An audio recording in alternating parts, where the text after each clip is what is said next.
Coming to the Upper Valley and having the honor to run a nonprofit, I can honestly say that people really do want to figure out how to work together, how to find solutions, how to fill gaps, because we care about each other.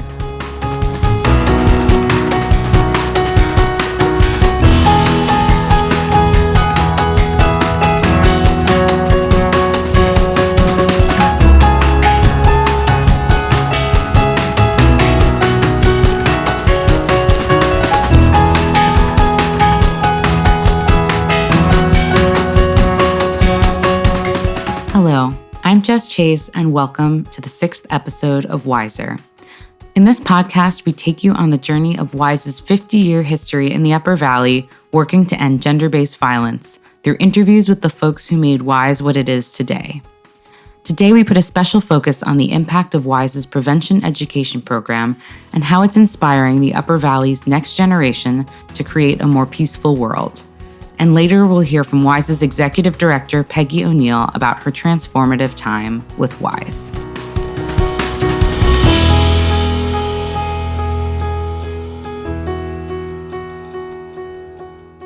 So my name's Tori Neville, and I'm currently New Hampshire's Human Trafficking Task Force Manager. So we respond to human trafficking cases all over the state in terms of law enforcement and victim services and prosecution. And then we also do some awareness and training. Tori described to me the way the task force is part of a coalition that acts as an umbrella organization for all the crisis centers across New Hampshire, a coalition that also includes WISE.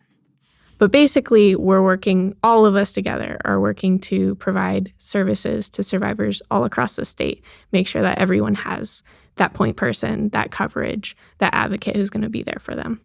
So you went through advocate training with WISE, and can you tell me just a little bit about, I guess, maybe firstly, what attracted you to WISE's mission and a little bit about becoming an advocate in the first place? I actually went through the advocate training back in 2014. So at the time, I was a student at Dartmouth College, and I really noticed a lot of things happening on campus, and a lot of people on my freshman floor or a lot of my friends having experienced violence. And honestly, there was a lot of fear about just even being open about it, even talking about it with anyone. And there weren't really such strong support systems in place. So when it came time to do sort of my first internship experience, I actually applied, and this was the only thing I applied to actually was, I think it's called now the Center for Service, but back then it was called Tucker. And basically they provided funding to do projects with the community, building connections between the Dartmouth campus and the community. And in my mind, one of those really important connections to have was actually WISE, and having sort of those support services be available to students and to have more students know about them. So through that, I did the advocate training. I did a lot of work in the office. I took a lot of phone calls from people experiencing violence and worked on the crisis line. And also I worked with some other students to start WISE at D, where we were essentially doing support groups for students and other outreach activities on campus. Yeah. So I'm Helen Rooker. I'm the Associate Production Manager at Northern Stage. I've been here for 3 years now. And I grew up in the Upper Valley. So I was born in Lebanon, and I lived, Heartland and South Stratford and West Leb and kind of all over the place. And as a high school student, I did the WISE High School Prevention Program in about 2011 or so.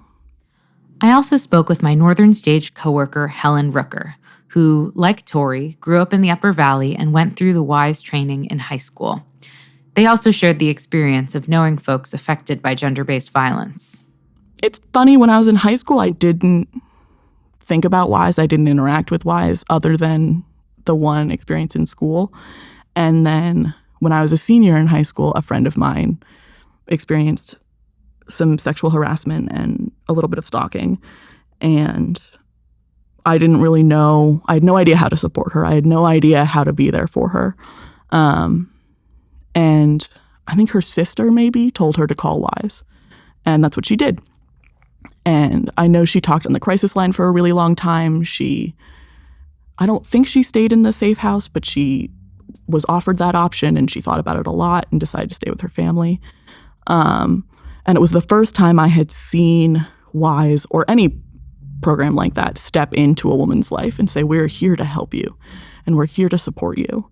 Speaking to Tori and Helen, I was curious to know about the moments when they became aware of how gender roles and norms were influencing their lives. What really comes to mind as like my first awakening moment would be actually when I was in high school. Kate Rodenberg was the prevention educator who came to my school. Kate Rodenberg still works at WISE. She was a prevention educator who came to my school, who got up in front of my class, and who started just, for lack of a better phrase, spitting truth bombs. I was, there. I was, I don't know, maybe 17 years old, and I was just like absorbing every word she said. She just really just could explain things in such an articulate way and had such astute observations about the world that up until that point, I hadn't really started to think about. She had an activity, for example, with media and looking at the ways that commercials market towards women and market towards men, and showed how like women had been treated like objects as opposed to individuals with agency. She talked about healthy relationships. She talked about violence and how that manifested and what we should do if we had a friend who was experiencing violence. And I just remember like being so mind blown by everything she said. And, the bell rings, the class is over, we go to walk outside, and some of my guy friends that were in the class were like, oh, like Kate hates men. And I was like, that's what you took away from this? That's what you took away from this whole conversation? And I can't even count the number of times the disclaimers that she gave is like, violence can happen to anyone. It happens to men. It happens to women. Violence is perpetrated by men. Violence is perpetrated by women. That's not what this is about. But really, that was all that they took away. And so I don't know if in that moment I was like, just like riled up, but I was like, I think that was one of the first moments where I really thought like, okay, this is really important and like this should be talked about more. I did the Foundations of Gender-Based Violence course in March on Zoom, but I had the same experience with Kate for sure.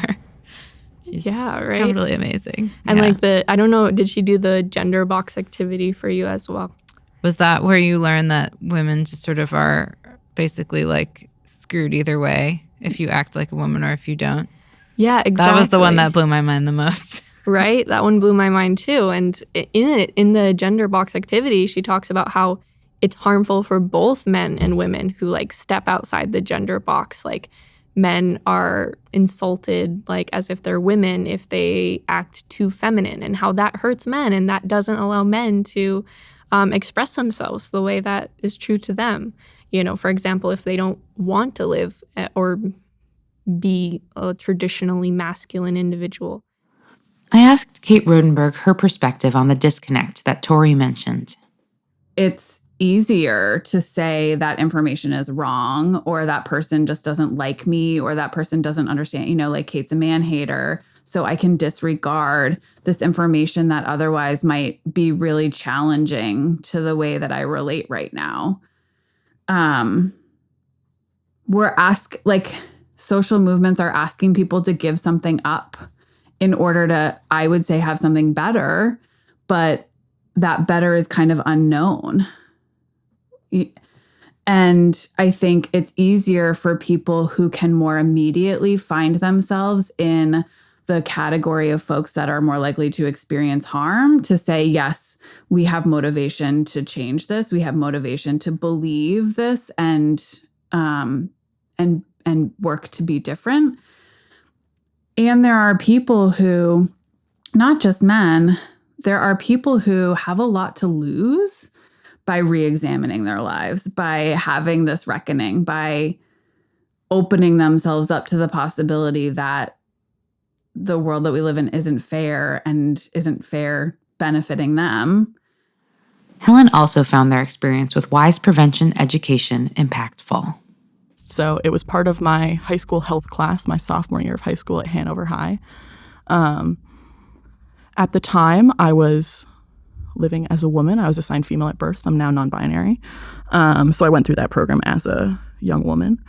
And it was an interesting program. My health class was very formative for me. It was very gendered. So I kind of lived with that expectation very much. We talked a lot about the statistics of sexual assault and sexual violence in the country and with people my age.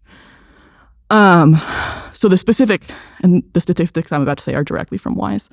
The statistics that really got me were 1 in 4 young girls, 1 in 4 college women will be sexually assaulted in their lifetime. And then 61% of bisexual women will experience sexual violence in their lifetime. And that statistic is from the Human Rights Campaign.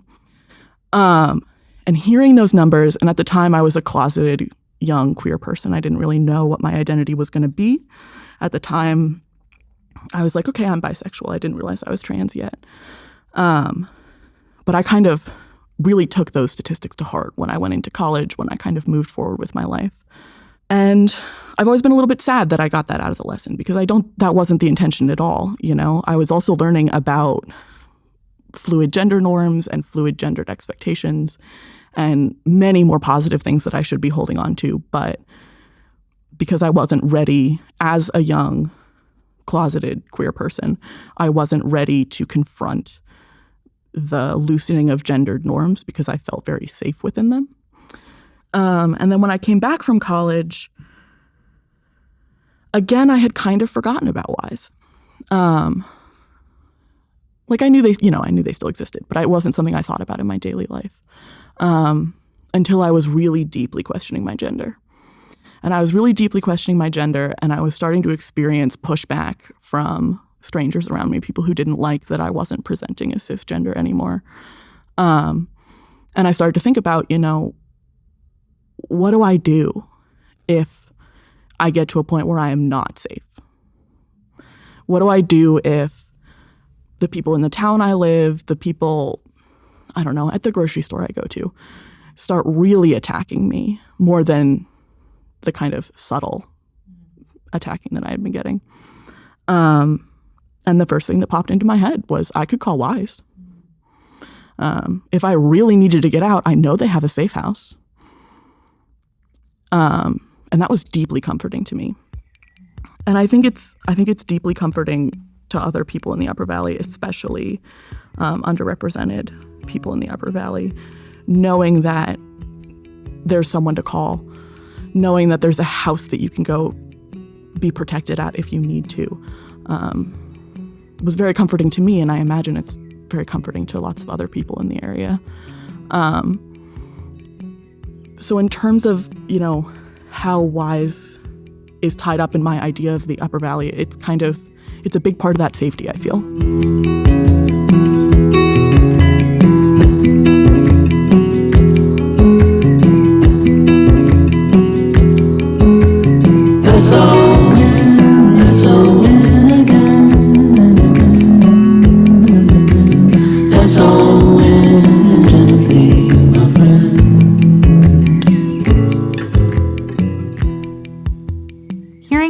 Tori's experiences of WISE prevention education in the schools inspired me to connect with the next generation, the folks currently going through this training, to see how things have changed and not changed.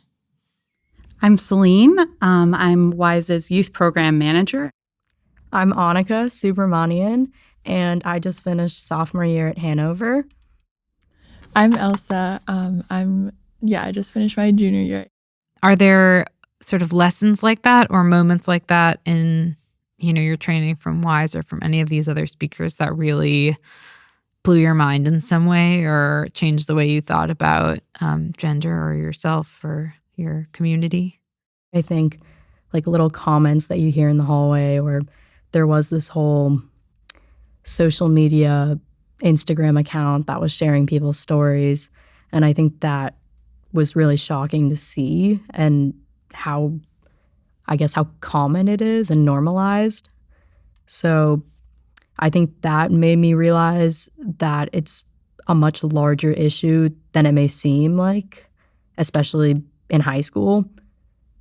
So that made me want to get more involved with WISE and do more to fight against this whole, gender roles and sexual violence.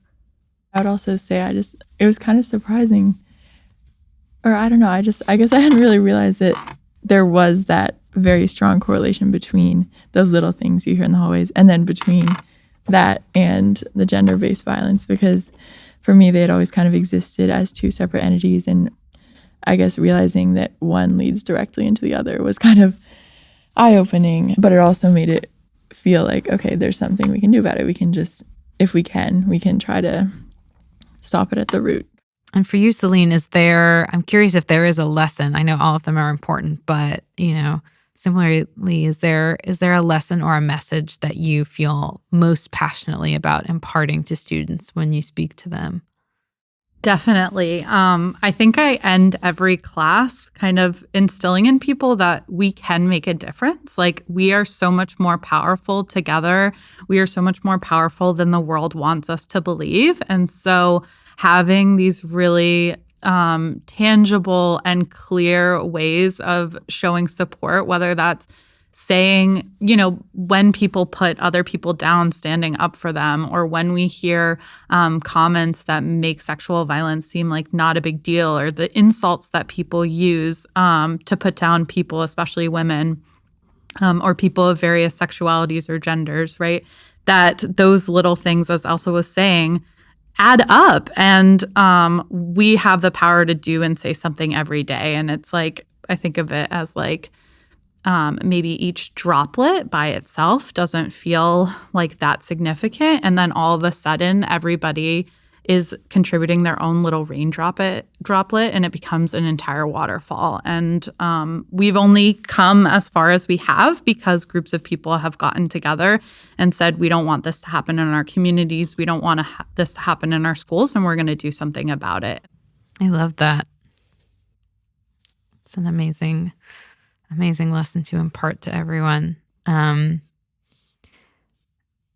I'm curious, are there things that you are learning from your students? All the time.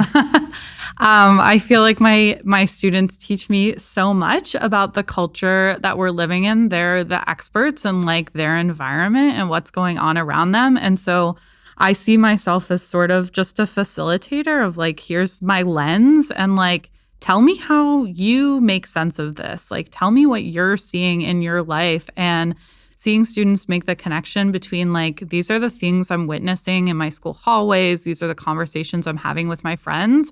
And here's how it relates to this lens of thinking about the world, about thinking about gender-based violence, about thinking about supporting survivors. Here's what I've found, and here's what I make of it. And that is incredible. I'm also so astounded by how much more young people know than adults make it seem. Like, young people are incredibly insightful and incredibly compassionate and thoughtful about these issues. Was there a first moment where you became really aware of, how gender impacted your life? It doesn't have to be the first moment. Just any moment, I think, that really resonate with you and made you think about that. So I think for me, I can't remember a specific moment, but I remember in elementary school in gym class, we would always play soccer or just other team sports. And I remember being so frustrated that the boys would kind of just, I don't know, they wouldn't even really include the girls in the game if it was a sport that they were super good at.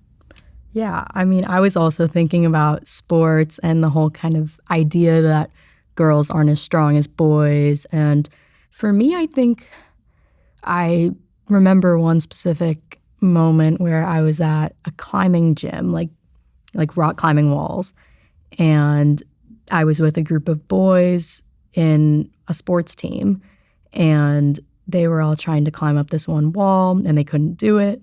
And then I was like, oh, maybe I'll give it a try. And they were all like, oh, there's not much of a point. You probably can't do it if we can't.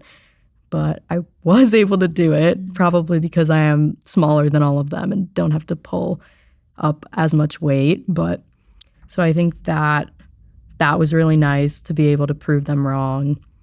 And I feel like that's probably where I see it the most in sports, I guess, or any type of athletic thing. I think maybe you were just a better climber. Yeah. And Celine, you talked a little bit about how the students today are much more aware, sort of aware of gender roles, and perhaps of gender-based violence than when you were growing up. I'm curious, are there other differences that you notice from your own adolescence, I guess, when you're teaching these students? Overall, I mean, the students that I've worked with just have this excitement and enthusiasm for change and are always thinking about activism in so many different ways, like the ways that they can change their communities, the ways that different movements are connected as well. And so I'll come in to do, a lesson on gender stereotypes, and kids will make the connection to, environment, the importance of the environment and how gender stereotypes have impacted that. Or people will bring up racism and the ways that that intersects with different gender stereotypes in a way that I feel like is really novel. And so that's always pretty exciting, is to see all the ways that young people are making the connections between creating this equitable world and all the different movements that go into that. Before my interview with Celine, Elsa, and Annika finished up, I wanted to ask them about their vision for the future. I'm envisioning a world where people can just have bodies and do the things that they love and not feel restricted or judged or stereotyped for that. I also am really hopeful that we'll have very clear ways of addressing violence that doesn't add more violence to the world. I think a lot of the ways that we've conceptualized repair and, justice have also been violent as well. Yeah, I mean, I imagine a world where girls aren't limited in their options of what they want to do when they're older. Like I've been really fortunate to have an amazing education and a lot of opportunities. And I would really love for every girl to have that same experience. And I think also, kind of more relating to what Celine said, like making this world a safer place and allowing girls to feel safer at night or wearing what they'd like or doing what they love. Yeah, I love both of those responses, and I completely agree with both of them. I would also just add that I feel like they almost sound too good to be true to me, and I think that attitude that in itself is what needs to change. And I think because those futures can be the future, and I think in terms of like next steps, I think I would say the biggest thing I've noticed is I think we've been having a lot of these conversations, but I think what's the holdup kind of feels to me like actually figuring out a way to make it reality.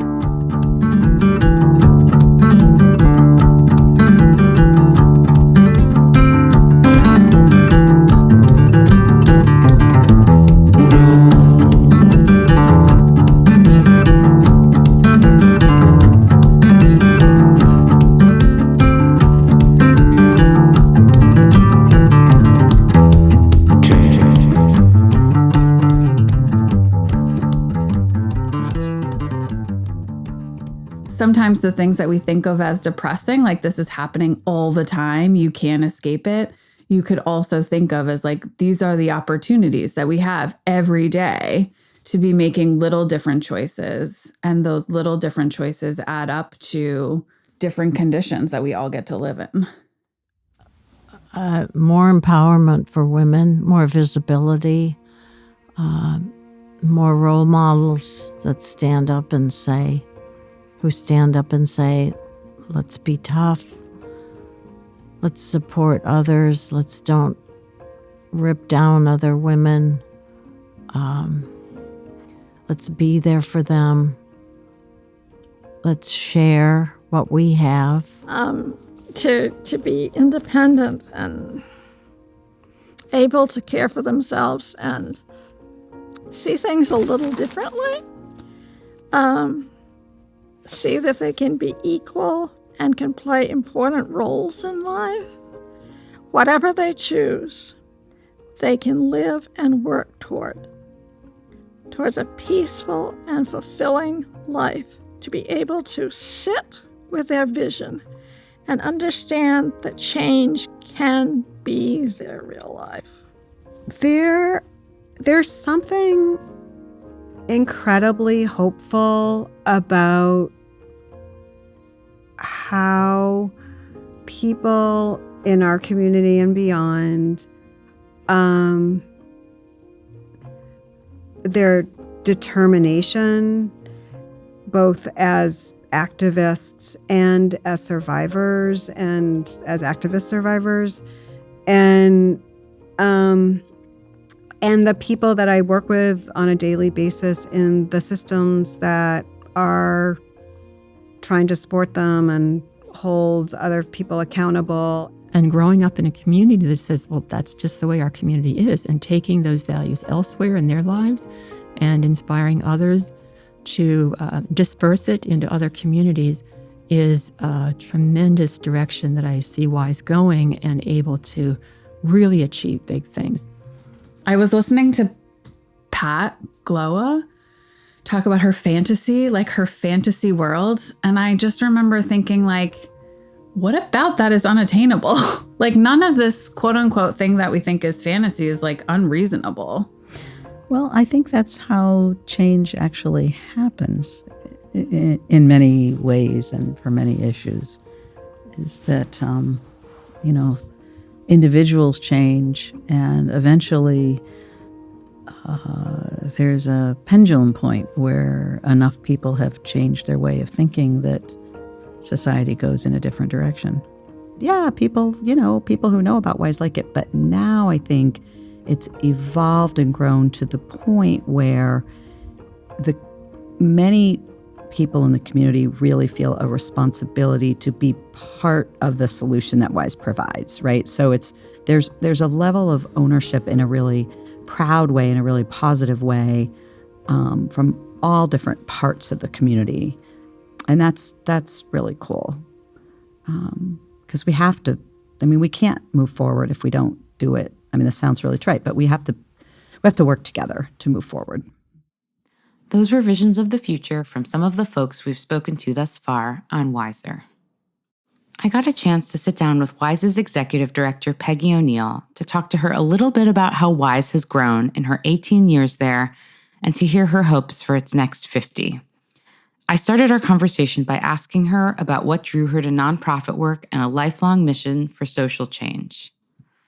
Yeah, that's a great question. And I'm smiling a little bit because I'm thinking about my mom. And years ago, in my first job in a nonprofit, she said to me, oh my gosh, she said to me, why do you want to do this? Don't you want to work in business? I'm like, no, Mom, I really, really enjoy it. She says, but you're dealing with other people's problems. Don't you have enough of your own? And I don't really know why, anyone who's listening, who's a psychologist, probably have a field day. I don't know why exactly. What I do know is my parents were big influencers in the work that I'm doing. My father very much believed in social justice and trying to add positivity and value and fairness, to your life. From my mom, this might sound hokey, but my mom I've thought so many times, what would her life have been like if from a very young age, from a very little girl, she wasn't almost constantly living in places that were unsafe, not living with adults that she could trust, adults that hurt her. She's a beautiful pianist. She had a photographic memory. She was so smart and so wise. And now as an adult, I can understand more the trauma coping that she developed early on to protect herself. So my parents were a big influence on my life. And I don't know, I turned 60 this year. I have made deliberate choices to stay in the nonprofit field. I've had opportunities to change direction, to make more money, to work on stuff that is less hard or less impactful. And I continue to choose to do this. And having said that, it's been amazing. I know we said we weren't going to use the word amazing, but it's been amazing. I've been there for almost 18 years. And the people that come to this work are caring people. They work hard. They're trying to figure things out. So the mission's important. And then the people that I get to work with are just the best people, which is a motivator to stay in place. I feel fortunate that WISE is an organization, its staff, its board of directors, the donors of WISE have supported WISE in a lot of ways so that we've been able to grow and become a more stable organization. And hopefully that is also giving its staff more security and consistency so they can show up for their jobs. So we're not a nonprofit that is, we work hard, but we try to give good benefits and a decent pay because that seems important to be able to keep people in the work. Yeah. And has that developed over your time with WISE? It has developed.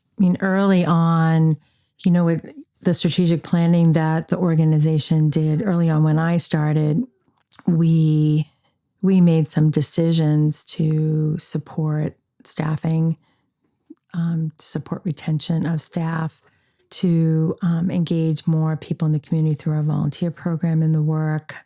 So it's been intentional. I wouldn't say to build the organization so much as to create stability in the structure so that we could think of the work longer term. It didn't happen overnight. It was baby steps, baby steps, baby steps. And after a year, 2, 3, 5, 10, you can look back and say, we were able to make these incremental changes to have an organization that is stable. And that helps us to think big about how we want to show up here in our community. I'm curious if during your time at WISE, there are sort of turning point moments that you remember, or I guess moments that you've been through that sort of encapsulate, what you love about the work or what's hard about the work, or,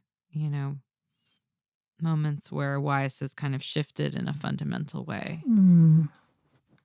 Definitely some turning points or events that have, I think, set the stage for WISE was the purchase of 38 Bank Street. So that was a huge point for the organization because what it shifted for us was we now had a place still in downtown Lebanon, so it was easy to get to, but people could come to our building. People could knock on the door and come into the building. They could meet with an advocate. Board members could come in and drop things off. People from the community could come in. So we were becoming that organization that the staff said they wanted it to be when I was hired. They wanted to be a part of the community. I think also the renovation we did to add on the meeting room was another piece. Buying our safe home. And the reason I'm bringing up the buildings is, this may sound a little too cute, but it's like you grow up, right? You buy a house, right? And you grow up and now you own something and you take care of it. And there's some permanency to it. And so our buildings, they parallel the organization maturing and saying, nope, we're calling it. We're staying here. We're doing this work. Yeah, I guess I'm curious where you would like to see, WISE going in the future. And especially since we are celebrating 50 years of WISE. And also maybe more broadly where you'd like to see this transformative change happen around these issues nationally. For WISE, I think what I want for WISE, what I see for WISE, is that it keeps doing what it's doing. And what I mean by that, I'm in some ways deflecting your question, but it brings people together to have thoughtful conversations, to make decisions on what its plan's going to be, and then it works, it does its plan. And if WISE keeps doing that from its inception, from those early days when those women were showing up just to have a conversation on the floor, to the organization it is today. We own 3 buildings and we have a larger staff. And all of that happened because we came together and we said, what do we want to do? What do we need to do to always, first and foremost, support survivors? And then how are we working in community with our community to change the conditions that create the violence? And if we continue to do that, whoever it is, whether it's me and most likely a whole new group of people, because I have such faith that it will continue to bring the brightest, most caring, most thoughtful people to the work, board, staff, and volunteers.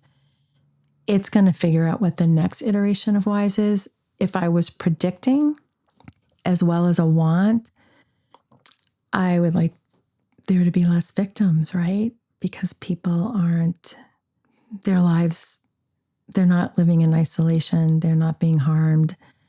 People are showing up in their lives earlier and believing them earlier. People that cause harm we're trying to understand why and giving them incentives and reasons to not do it, to be held accountable for it. So as far as the work, it's similar to that. It create more opportunities for more people to join this work. And what I mean by that, Jess, is WISE's work and the work of gender-based violence is not in isolation from other social issues.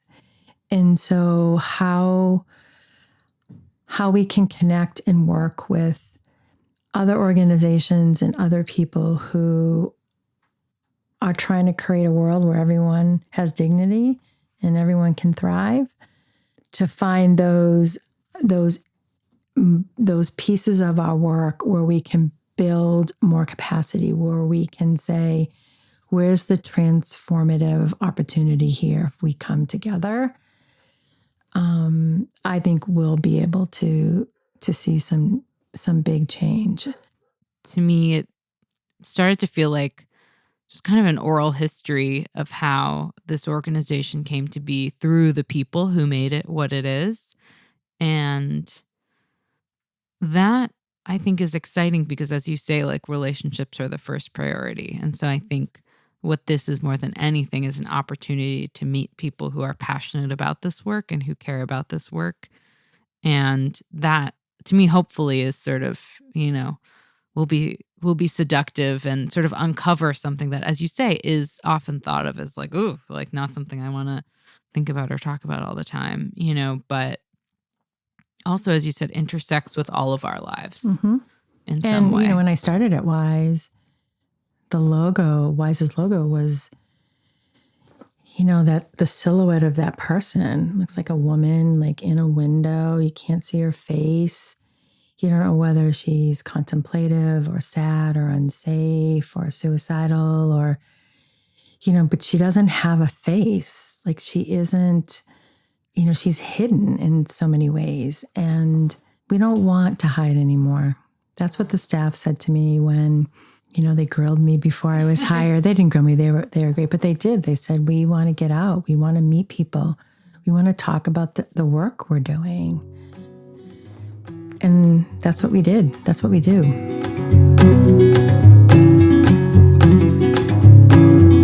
Action, reaction, stay with it, hang on. Thank you so much for joining us for WISER. To learn more about WISE as it heads into its next 50 years, head to wiseuv.org. And to learn more about Northern Stage, head to northernstage.org. My name is Jess Chase, and it's been such a pleasure to share these stories with you. My time with the WISE community has inspired me to reflect on so many things. The importance of visibility, of listening to survivors, and of recognizing the boxes and stereotypes that harm people of all genders. I hope that your time with us has inspired you as well to join in the mission for a more peaceful world. Go slow, put on your new boots and deal with it while marching on.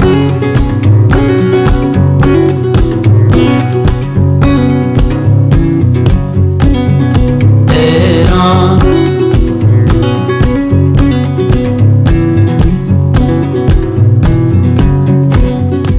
WISER is a collaboration between WISE and Northern Stage. WISE was made by producer Jess Chase, associate producer Sophie Kinney, and sound designer and editor Alec Diva. Sound engineer was Cliff Rogers with support from Helen Rooker and the entire Northern Stage production staff. Generously supported by Mascoma Bank, a proud sponsor of WISE and Northern Stage. Head on.